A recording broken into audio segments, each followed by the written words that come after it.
Beleza, então agora que você já entendeu um pouquinho aí de como é a execução lá do cliente e lá do servidor, e aí você acabou por pegar um pouco disso aí, entender que o JavaScript é executado lá do cliente, a gente vai falar de outras coisas, né? E aí, esse exemplo aí de lá do cliente, lá do servidor, eu acredito que depois que a gente entender um pouco a síntese do JavaScript, eu vou fazer o exemplo, né? Por mais que a gente não saiba programar em PHP ou Java ainda, eu vou fazer um exemplo aí para você entender na prática como isso funciona. Eu não vou mostrar agora porque talvez você não pegue, mas depois que a gente aprender um pouco da lógica do JavaScript, eu vou passar um exemplo desse para que você tenha uma noção prática aí. Como eu disse, né? Tem que ter uma prática. Então já falou do que é o JavaScript. Agora vamos falar do que ele pode fazer. Então, do que ele pode fazer, eu até já falei um monte de coisas. Então, o JavaScript, ele basicamente ele faz quase tudo que o linguagem de programação comum faz. Porém, como ele é executado no lado do cliente, tem coisas que ele não pode fazer.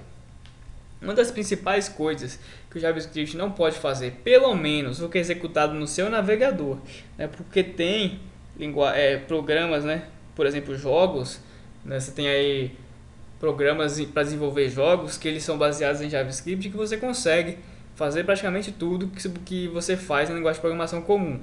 Porém, aqui no navegador, por exemplo, como o Firefox, o Chrome, ou seja, na web, tem coisas que o JavaScript não pode fazer, não porque ele não consiga, e sim por questões de segurança.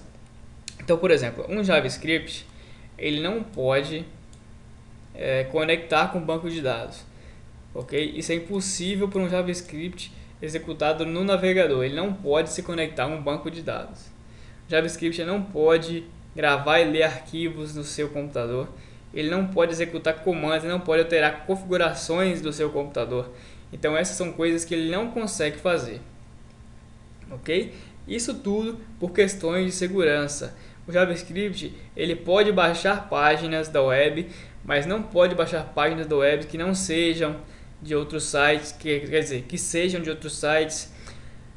Isso a gente vai ver na prática depois, ok? Então você tem que ter em mente aí que a principal característica é que ele não consegue gravar nada no banco de dados. Ele precisa de uma linguagem de programação como PHP, né? Eu sempre falo do PHP e do Java, que são as linguagens mais utilizadas na web hoje em dia, né? A gente tem o ASP também, mas as mais utilizadas em primeiro lugar o Java e em segundo o PHP.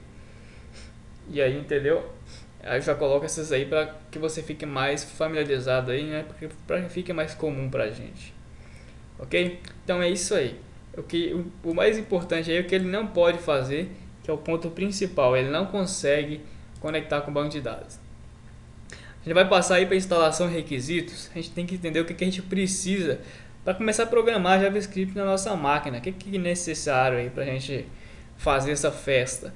Não necessita de muita coisa não. Você tem seu computadorzinho aí, tá me assistindo? Você já tem muita coisa. Faltou pouca coisa agora.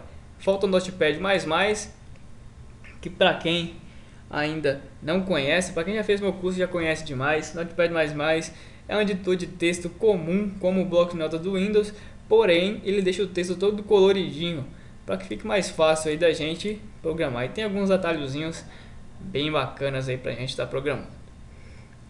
Eu acredito que nessa máquina aqui não tá, porque eu instalei o Windows XP aqui na minha máquina virtual. Essa máquina que eu estou utilizando aqui, pessoal, não é minha máquina de verdade, é uma máquina virtual, né?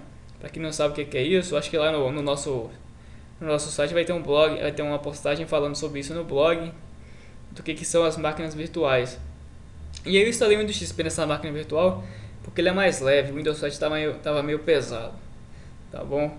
E aí eu não instalei o Notepad++ ainda, mas eu tenho um vídeo aí ensinando como instalar o Notepad++, configurar ele bonitinho pra gente trabalhar, tá bom? E aí, em segundo lugar, o Firefox já está aqui instalado, né? O Firefox aí, sempre na última versão, tem um vídeo também ensinando como instalar. E aí tem o Firebug também, que não está instalado aqui, mas que também já fiz o vídeo ensinando e vai estar junto aí com você nesse curso, para que você possa instalar o Firebug. É um depuradorzinho aí, né, que a gente tem. Como eu disse, você pode estar utilizando outros. Eu gosto de trabalhar com o Firebug, porque é um dos mais completos e simples assim para a gente trabalhar. Mas porém, você pode clicar aqui no direito, ó, inspecionar elemento, já tem um aqui que é, vamos dizer, irmão do Firebug. Isso aqui já vem no Firefox. Esse aqui já resolve também a mesma coisa. Porém, eu prefiro trabalhar com Firebug. Se você quiser, por exemplo, usar esse aqui que já vem no Firefox, fique à vontade. É você quem manda, ok? Eu gosto de trabalhar com Firebug, então eu vou estar seguindo com ele, mas você pode estar seguindo aqui sem problemas, ok? Por último aqui, conexão com a internet, né, é essencial, não vai ter jeito, a gente vai ter que acessar alguns sites aí. Então, por mais que seja internet mais ou menos, não tem problema, a gente consegue estar resolvendo aí sem maiores dores de cabeças. Então, nesse vídeo a gente falou um pouco aí, continuando sobre a introdução e sobre os requisitos aqui do sistema para poder estar trabalhando com o nosso querido JavaScript, ok? Sendo que o Notepad é para a gente escrever o código, o navegador Firefox ele é o nosso compilador, né? Porque o JavaScript é uma linguagem interpretada, ou seja, ela não é compilada, ela é executada em tempo de execução. Olha que coisa linda, né? Enquanto é carregada a página, o navegador lê as linhas, então executa. Ele não compila, ele não cria um arquivo, por exemplo, que nem esse atalho do Firefox que a gente está vendo. Isso não existe no JavaScript, ok? Aí o Firebug para a gente procurar os erros no nosso código para facilitar um pouco, e a conexão na internet para acessar algumas páginas aí de documentação. Ok, pessoal? Próxima aula a gente continua com o curso. Até lá!